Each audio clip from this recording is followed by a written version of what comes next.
महाभारत की कथा के अनुसार राजा पांडु को शाप मिला था कि वे किसी भी स्त्री के साथ संबंध बनाते ही मृत्यु को प्राप्त हो जाएंगे। तब एक दिन राजा पांडु ने कुंती को राजा व्यूषिताश्व और राजकुमारी भद्रा की कहानी सुनाकर संतान प्राप्ति के लिए मनाया था। राजा व्यूषिताश्व एक प्रतापी राजा थे जिनकी बहुत कम उम्र में ही मृत्यु हो गई थी। तब उनकी पत्नी भद्रा ने मृत राजा के शरीर से 7 संतानें पैदा की थीं। महाभारत कथा के आदि पर्व के अध्याय में राजा व्यूषिताश्व और राजकुमारी भद्रा की कहानी दी गई है। इन दोनों की कहानी सुनाकर ही पांडु ने अपनी पत्नी कुंती को मंत्रों की शक्ति द्वारा संतान प्राप्ति के लिए मनाया था। असल में राजा धृतराष्ट्र के भाई पांडु से एक बहुत बड़ा अपराध हो गया था, जिसके कारण पांडु को शाप मिला था कि यदि वे अपनी पत्नी या फिर किसी अन्य स्त्री के साथ मिलन करेंगे तो तुरंत ही उनकी मृत्यु हो जाएगी। इस कारण से पांडु को निसंतान होने की चिंता सताने लगी थी। आइए जानते हैं राजा पांडु ने कुंती को राजा व्यूषिताश्व और राजकुमारी भद्रा की कौन सी कहानी सुनाई थी। राजा पांडु को मिला शाप। एक बार पांडु वन में शिकार पर गए थे। शिकार करते करते पांडु ने अचानक झाड़ियों के पीछे से कुछ आवाजें सुनी। पांडु को लगा कि झाड़ियों के पीछे हिरण छुपे हुए हैं। ये सोचकर पांडु ने तीर चला दिया। तीर लगते ही झाड़ियों के पीछे से पुरुष और स्त्री की पीड़ा भरी आवाजें आने लगीं। स्त्री और पुरुष की आवाज सुनकर पांडु घबराकर घोड़े से उतरे और उन्होंने झाड़ियों के पीछे जाकर देखा। पांडु ने जब झाड़ियों के पीछे देखा तो उनके आश्चर्य का ठिकाना नहीं रहा। असल में पांडु ने भूलवश प्रेम में डूबे एक ऋषि और उनकी पत्नी को तीर से मार दिया था। मरते मरते ऋषि ने पांडु को शाप दिया कि जिस तरह उन्होंने प्रेम में मिलन कर रहे दंपति को मृत्यु दी है, उसी तरह पांडु अगर किसी भी स्त्री के साथ मिलन करेंगे तो उनकी तुरंत ही अकाल मृत्यु हो जाएगी। पांडु को शाप देकर ऋषि दंपति दोनों ने प्राण त्याग दिए। पांडु का वनवास और संतान प्राप्ति की चिंता।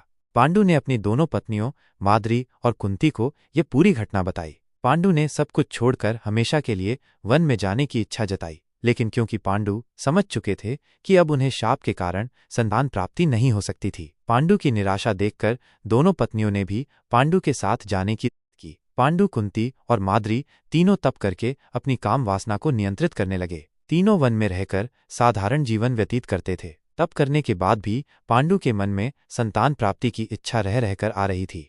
राजा व्यूषिताश्व और रानी भद्रा की कहानी। संतान प्राप्ति का कोई मार्ग न दिखते हुए पांडु ने कुंती को राजा व्यूषिताश्व और रानी भद्रा की कहानी सुनाई। असल में राजा व्यूषिताश्व चंद्रवंश के प्रतापी राजा थे। राजा व्यूषिताश्व के पिता का नाम राजा शंखन था। राजा व्यूषिताश्व का विवाह सुंदर राजकुमारी हुआ था। राजा व्यूषिताश्व बहुत प्रतापी राजा थे, लेकिन एक गंभीर रोग की वजह से राजा व्यूषिताश्व की मृत्यु बहुत कम आयु में ही हो गई थी। राजा व्यूषिताश्व की मृत्यु के बाद भद्रा फूट फूट कर रोने लगी। एक प्रतापी और दयालु राजा की पत्नी की ऐसी दशा देखकर देवता भी दुखी हो गए। तभी एक दिव्य आवाज ने भद्रा को चेतना देते हुए कहा कि वे मासिक धर्मकाल के 8वें या 14वें दिन मृत राजा के शरीर से मिलन करके संतान उत्पन्न कर सकती हैं। राजा व्यूषिताश्व एक प्रतापी राजा होने के साथ ही उन्हें बहुत सी सिद्धियों का ज्ञान भी था, इसलिए उनके भीतर एक दिव्यता थी। मृत्यु के बाद राजा व्यूषिताश्व की आत्मा ने आकर रानी से कहा कि वे उनके मृत शरीर के साथ संबंध स्थापित करें, जिससे कि उन्हें संतान प्राप्ति होगी। अपने पति की आवाज सुनकर रानी इस बात को मानने को तैयार हो गईं। इस तरह मृत राजा के साथ संबंध स्थापित करके 7 पुत्रों की प्राप्ति की। पांडवों का जन्म और कहानी का महत्व। राजा पांडु ने जब कुंती को यह कहानी सुनाई तो कुंती ने प्रश्न किया कि राजा व्यूषिताश्व की तरह वे अपनी दिव्यता से संतान उत्पन्न क्यों नहीं कर सकते। इस पर पांडु ने कहा कि राजा व्यूषिताश्व की तरह उनके अंदर इतनी दिव्यता नहीं है। यह कहकर राजा पांडु दुखी हो गए। पांडु की बात सुनकर कुंती ने अपनी मंत्रों की शक्ति का प्रयोग करने का निश्चय किया, जिससे उन्हें 5 देवताओं से पुत्र प्राप्त हुए। युधिष्ठिर, भीम, अर्जुन कुंती की मंत्र शक्ति से जन्मे, जबकि कुंती ने माद्री का सहयोग किया, जिनसे नकुल और सहदेव का जन्म हुआ।